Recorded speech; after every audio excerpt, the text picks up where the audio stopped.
Hello everybody, my name is Pauline and I'm a physical therapist, and today we're going to go over carpal tunnel syndrome, and you're watching Clinical Sprinkles. So carpal tunnel syndrome is a condition where you experience numbness, tingling, or even weakness into the hand.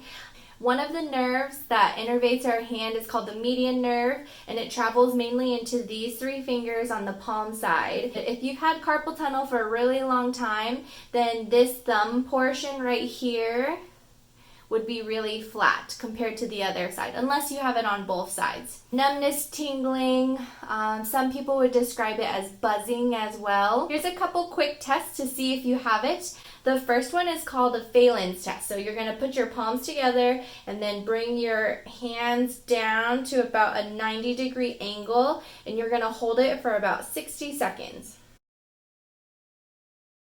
With this test, you're trying to see if your symptoms increase over time.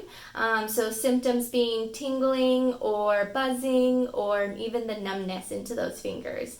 And if you already started off with some of those symptoms, you would notice that it gets worse. Another test that you can try is called the reverse phalanx. And so what you would do is put the back of your hands together and press down like this. And then again, try to make sure it's a 90-degree angle, and then you're going to hold this for about 60 seconds.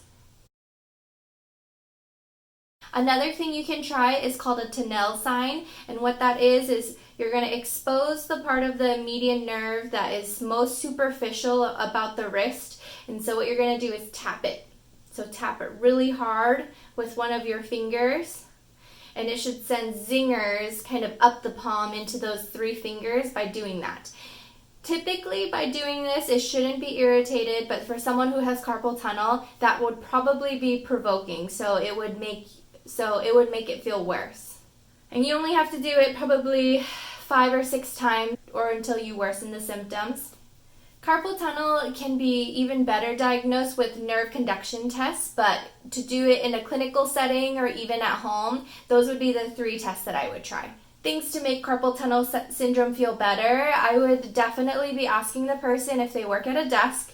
If they're working at a desk, you want to make sure that your wrist is not compressed where you're mousing from or keyboarding from. Also, when you are typing and keyboarding, you want to make sure that the wrists are not extended. So extended would be bent backward this way, because your median nerve runs through the front of your forearm into these 3 fingers. And you can imagine if there was a rope on the bottom here, that it'd be tightened if your wrist was bent backward this way. Compression of the surface that it's laying on will definitely make it worse, especially if you're sitting at a desk for hours at a time and not taking frequent rest breaks. So check what your work setting looks like and make sure the tasks that you're performing are not compressive to the wrist.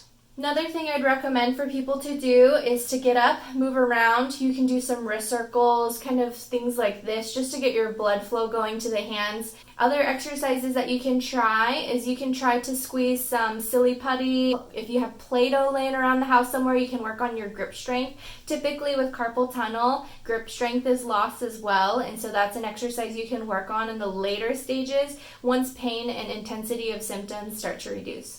So guys, I'm trying to keep it short and sweet, but if you were to have carpal tunnel, those would be a few tests that I would try, and then some modifications to do if you are having troubles with it. If those things are positive and you're not getting relief by just making changes to your work area, I would recommend seeing someone to get further testing done. Thanks again so much for watching. I appreciate all of your support. If you guys learned something, please give thumbs up. If you have questions or comments, please leave them below. And as usual, please subscribe to my page so you don't miss out on the future episodes.